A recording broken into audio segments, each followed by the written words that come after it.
Hello, my name is Ruby Santana, and these are my views on the dark side of witchcraft. When I was a child, I had a widespread fantasy that I shared with many other children in my community. I was the Witch of the Woods in a gothic fantasy novel written by a friend of my mother's. My fantasy involved being in the dark, dealing with an evil king and his henchmen, being captured by the Good Kingdom, and being forced to work as a witch in their woods. For most of my life, this fantasy was something that I was actively pursuing, regardless of what was going on in my life at the time. However, this is not something that I do anymore. What I do know is that the dark side of witchcraft can be very unhealthy for a witch. The dark side of witchcraft can draw a person into very unhealthy behaviors. It can also lead to a person abandoning their spiritual purpose and feeling as if they are no longer connected to their craft.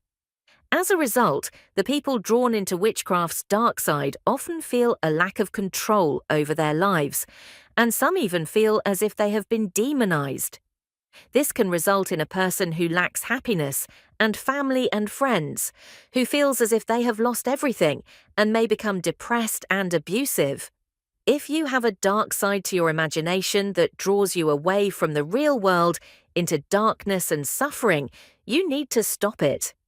The good news is that most people can find real happiness and fulfillment in the craft if they are willing to take the time to learn about the beliefs and traditions that are necessary for working as a witch.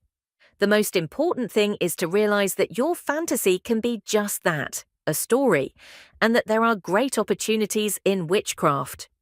While it is certainly possible to become a witch and use the dark powers to become a more powerful witch than you ever could have imagined, there are limits to what a person can do. Just as you would not try to drive your car when you have never driven a vehicle before, you must not attempt to practice witchcraft if you haven't studied or practiced enough to become a full-fledged witch. As with everything else in life, your level of involvement and concentration will determine how successful you are. If you wish to play the game of witch, you will want to do it thoroughly and thoughtfully. Otherwise, you could end up being either a miserable failure or, at the very least, a moderately effective scam artist. There is a lot to the dark side of witchcraft, and anyone who claims otherwise is probably hiding something.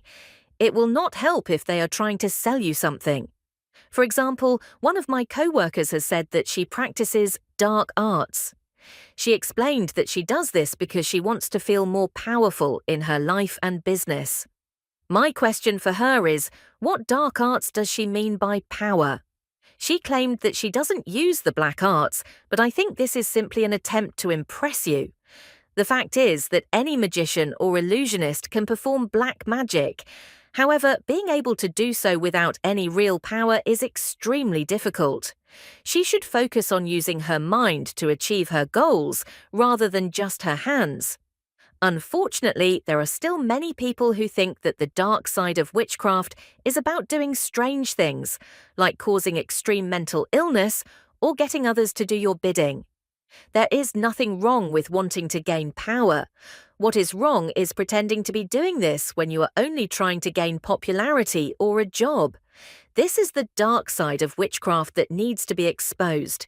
Instead of wasting time worrying about what other people think, why not just focus your efforts on learning more about your craft and making yourself better?